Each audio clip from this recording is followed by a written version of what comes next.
Hi everybody, I wanted to share a story with you about a rose arbor covered with new dawn roses, and it started with heavy Georgia red clay soil, but what I did to make it all better and look like this after just 1 year. This is all still a work in progress, but when I started here, it was a blank slate. Now, it was hard red clay, very compacted and difficult to even dig into. And I knew that roses really in any other plant wants better conditions than that if they're going to show their stuff. And so I needed to improve the soil because it was even hard to dig into. And so my solution to that was to seek out the best composted soil I could get. And for me, that soil cubed. It's regionally available here in the Southeast out to Texas. But I got plenty of that and incorporated it not only just in the planting hole, but really the entire planting area, because I wanted that soil to be wherever these roots wanted to go.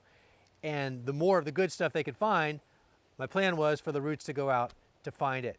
And I think that's really the basis of why everything looks so good so fast. And keep in mind, this has a long way to go. This is really going to look better every day than it does right now. And I'm very happy with this a year into it. But in addition to the roses, I wanted to plant a lot of native plant options here. I love my native perennials. And so I'm off to a good start here as well. And I wanted to kind of show you some of the things that I have going.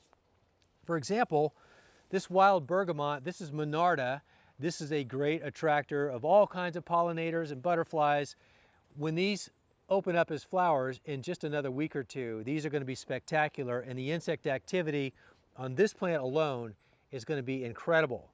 Now this is a real spreader, so if you have this around or you get this, just be mindful of the fact that you don't need to buy a lot or find a lot because it'll spread out on its own. But it is a great, nice, tall, intermediate plant that really brings in the wildlife. And this is milkweed, Asclepias incarnata. This is a common milkweed, but another attractor. And I've already seen a caterpillar on here from the monarch butterfly. So I'm excited that it's really doing its stuff. Plus I get the flowers, and it's a real primary food source for the caterpillar larva that will come based on the fact that I have milkweed here. Now this is wild geranium. It's beautiful, it spreads, it's a nice low growing ground cover, obviously great flowers, and it's attractive to a lot of pollinators as well. That honeybee over there is pretty busy on its own, but not just honeybees love this plant.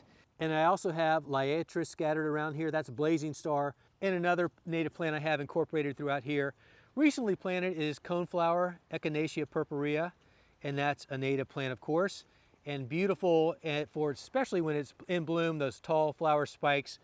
And it's a perennial, so it will continue to come back. And it's a nice addition mixed in with all these different layers and all these different attractors for wildlife and other pollinators. I'm excited to see the progress that I've made so far, and to know that it's only going to get better over time is very exciting. But the combination of the rose arbor and the roses in bloom, but especially all the native plants that are doing all that beneficial work of providing food and nectar, pollen for all the wildlife that wants to come visit too. Plus the water feature, that's an added bonus that's going to help bring in the wildlife too.